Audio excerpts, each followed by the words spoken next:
شما که میدونید پاکستان و هند کاملا مخفیانه پروژه هسته‌ایشون رو پیش بردن. حالا شما که اینقدر اومدی خرج هسته‌ای کردی، آب و نون و گوشت و زندگی مردم اومدی ریختی پای بمب و موشک و اینا، کجا رو گرفتی بعدش؟ ما می‌خوایم جایی رو بگیریم. آقای دکتر شما یه نسلی درست کردی، نسل‌های جوانت متنفر از گذشته، سرخورده از گذشته، ناامید از آینده. این هنر تو بوده.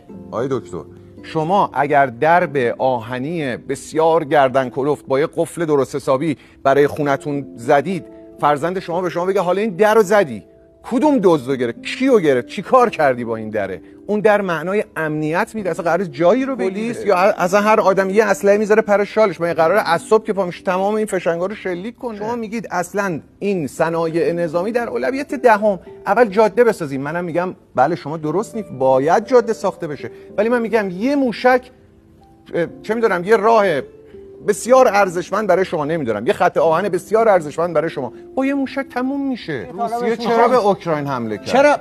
چرا به ترکیه تا حالا یه موشک نزدن؟ آقای دکتر ترکیه عضو ناتو خیلی فرق میکنه. چرا باید به ترکیه هم خودشون به خودشون حمله کنن؟ راست میگه. چرا نمیای از مردم بپرسین که مردم آموزش و پرورش مهمتره، بهداشت و درمان مهمتره، راه و جاده مهمتره، ایجاد شغل مهمتره یا موشک مهمتره؟ مبل خونه و تلویزیونتون مهمتره یا کلید در خونتون قفله؟ کدوم مهمتره؟ شما به من بگید.